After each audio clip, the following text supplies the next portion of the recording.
तो बड़ी खबर, कर्नाटक के 17 नाअहल अरकान असेंबली के मामले में जस्टिस MM शांतना गोदर ने खुद को अलग कर लिया है। अरकान असेंबली की अर्जी पर सुनवाई अब नहीं करेंगे जस्टिस MM शांतना गोदर। मामले को आपको बता दें कि चीफ जस्टिस ऑफ इंडिया के पास भेजा गया है। तो इस वक्त की बड़ी खबर आपको दे दे दिल्ली से, कर्नाटक के 17 नाअहल अरकान असेंबली के मामले से जस्टिस MM शांतना गोदर ने खुद को अलग किया है। हालांकि वजह क्या रही अभी तक सामने नहीं आ पाई है। अरकान असेंबली की अर्जी पर सुनवाई अब नहीं करेंगे जस्टिस MM शांतना गोदर।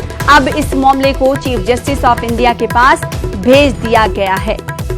आखिर क्यों इस मामले से खुद को अलग किया गया, जानने की कोशिश करेंगे। हमारे साथ हमारे नुमाइंदे सुशील पांडे जुड़ रहे हैं दिल्ली से। सुशील, बताइएगा क्या कुछ वजह बताई जा रही है कि MM शांतना गोदर ने इस मामले से खुद को अलग कर लिया?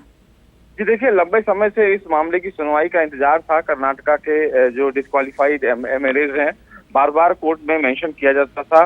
क्योंकि व्यक्तिगत कारणों की वजह से जस्टिस शांतना गौर ने खुद को रिक्यूज किया है। मंडे के लिए इस मामले की सुनवाई के लिए इसको लिस्ट किया गया है।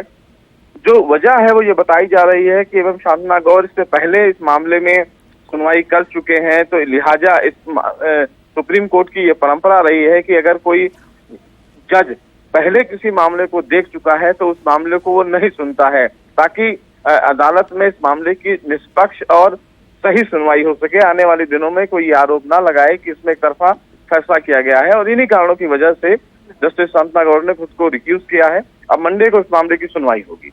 जी बेहद शुक्रिया सुशील पांडे हमारे साथ जुड़ने के लिए और इस हवाले से तफसीलात फराहम करने के लिए। तो बड़ी खबर आपको बता रहे हैं कि कर्नाटक की 17 नाअहल अरकान असेंबली जिन्हें नाअहल करार दे दिया गया था, जिसके बाद आपको बता दें कि कर्नाटक में नई सरकार BJP की बनी थी और उस वक्त से ये तमाम अरकान असेंबली नाअहल हैं। और इस मामले से जुड़े जस्टिस MM शांता जी ने खुद को अलग कर लिया है। अरकान असेंबली की अर्जी पर सुनवाई अब नहीं करेंगे जस्टिस MM शांता जी। अब मामले को CGI के पास भेजा गया है और अगली समाअत भी इस पर होगी। विक्रम लैंडर से राब्ता कायम करने के लिए आइंदा 5 दिन इंतहाई अहम है, क्योंकि 5 दिन चांद पर रात हो जाएगी और फिर विक्रम लैंडर से राब्ता कायम करने की तमाम उम्मीदें भी खत्म हो जाएंगी। आप देखें रिपोर्ट और मुझे दें इजाजत। आदाब।